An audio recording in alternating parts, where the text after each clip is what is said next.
मुकेश अंबानी जहां पैसा लगाते हैं वहां मोटा मुनाफा कमाते हैं। रिलायंस ने आज से 17 साल पहले पेंट कंपनी एशियन पेंट्स में बड़ा निवेश किया था। इस निवेश पर मुकेश अंबानी ने 2400% का मुनाफा कमाया है।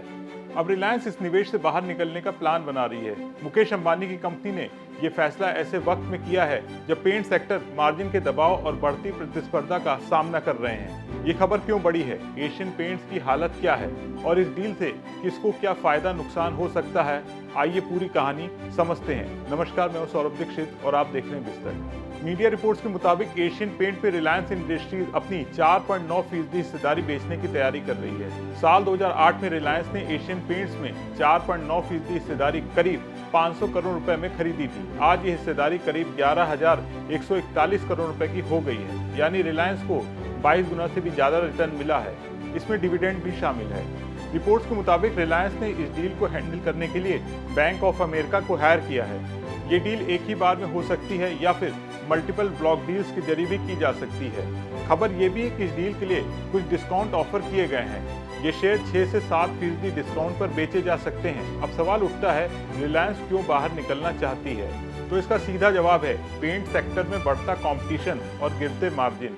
भारत का पेंट मार्केट करीब 9 अरब डॉलर का है। इस मार्केट में कई बड़े प्लेयर्स आ गए हैं जो एशियन पेंट को कड़ी चुनौती दे रहे हैं। पिछले कुछ सालों में कई बड़ी कंपनियां जैसे Grasim, JSW paints, Indigo paints और बर्जर पेंट्स ने बाजार में एंट्री की है।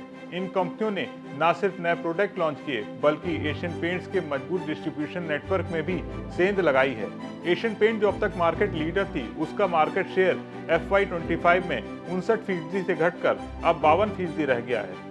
चौथी तिमाही में कंपनी का मुनाफा 45% गिरकर 692 करोड़ रुपए रह गया है, जबकि पिछले साल ये 1,557 करोड़ था। रेवेन्यू भी 4.3% घटकर 8,359 करोड़ रह गया है। मार्जिन में भी गिरावट आई है। एबिटा मार्जिन 19.4% घटकर 17.2% रह गए हैं। बिरला ओपस ने अकेले तीसरी तिमाही में 3% से 4% मार्केट शेयर हासिल कर लिया है और उसका टारगेट अगले 3 साल में 10,000 करोड़ रुपए की पेंट सेल का है। रिलायंस का बाहर निकलना एक तरह का संकेत देता है कि अब इस सेक्टर में उतनी ग्रोथ की उम्मीद नहीं है जितनी की पहले थी। रिलायंस के स्टेक बेचने की खबर के बाद निवेशकों के मन में ये सवाल उठ रहा है कि एशियन पेंट के शेयर प्राइस पर क्या असर पड़ेगा। क्योंकि ये डील ब्लॉक डील के जरिए हो सकती है और डिस्काउंट पर है, इसलिए शॉर्ट टर्म में शेयर में कुछ दबाव देखा जा सकता है, लेकिन लॉन्ग टर्म में कंपनी की बेसिक फंडामेंटल और ब्रांड वैल्यू अभी भी मजबूत है।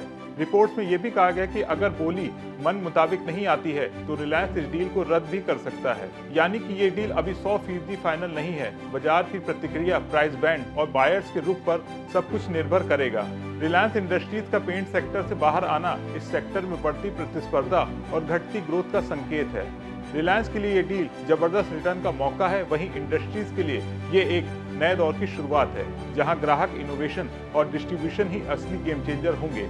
आपका इसके बारे में क्या सोचना है, कमेंट करके जरूर बताएं। वीडियो पसंद आया हो तो इसे लाइक करें, शेयर करें और बने रहें बिस्तर के साथ।